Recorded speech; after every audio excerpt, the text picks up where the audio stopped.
Kürtçe Kur'an-ı Kerim uygulaması. Müthiş bir uygulama. Mesajını vererek başlıyor. Kur'an'ı be zamanı xwe bixwînin û guhdarî bikin. Evet, dinleyebiliyorsunuz da. Bakın, guhdariye bastığınızda böyle karşınıza 3 lehçemizde Kur'an-ı Kerim meallerini okuyabildiğiniz gibi dinleyebiliyorsunuz da. Kurmancı var, Zazaki var, Sorani var ve Kurmancı'nın Behdini ağzı var. İsterseniz de sadece Arapçasını Kur'an-ı Kerim'in okuyabilirsiniz. Kurmancı meallerden benim beğendiğim bu. Haşim Özdaş.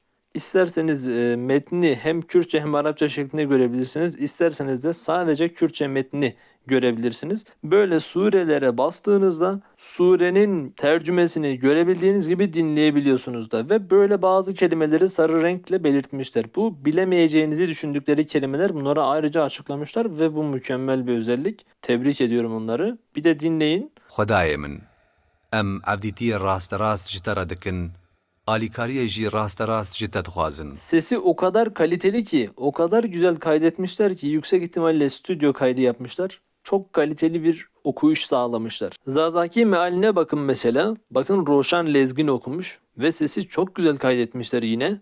به نامه همای رحمان و رحیمی. Roşan Lezgin Zazaki meali okuduğu gibi aynı zamanda yazan kişi de. Bir de Sorani mealimize bakalım. بەناوی خودای بەخشندە و میهرەبان بەناوی ئەو خودایی کانگای ڕەحمەت و سۆز و بەزەییە. Kurmancı lehçesinin Behdin ağzını da meşhur alim Tahsin İbrahim Doski hazırlamış. Aslında meal değil, bu bir tefsir çalışması. Buyurun dinleyiniz. Ev medheke xudê bi xwe kirî. Her wisa fermaneke beniya jî ku ew medhet wî pê bikin. Arkadaşlar uygulama sadece Kur'an uygulaması değil, içerisinde birçok şey var. Örneğin bakınız namaz saatleri var. Onun dışında bakınız içeriye, içerikte ayetin ligor mecari, konulara göre ayetler. Sonra mesela çocuk isimleri. Bakınız mesela kaydırıyorum. Bu şekilde çocuk isimleri de var. İsimler Kürtçe tabii ki. Tabii bazı Arapça isimler de var. Ayrıca bir de ferhen koymuşlar. Yani sözlük koymuşlar. Buradan yine kelimelere bakabiliyorsunuz.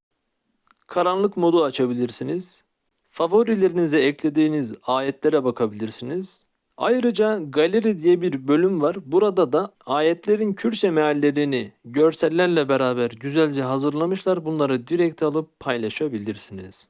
Bir de arkadaşlar kıbleye bakabiliyorsunuz. Adamlar ne kadar çok özellik yüklemişler. Şuna bakar mısınız? Bir de YouTube bölümü var.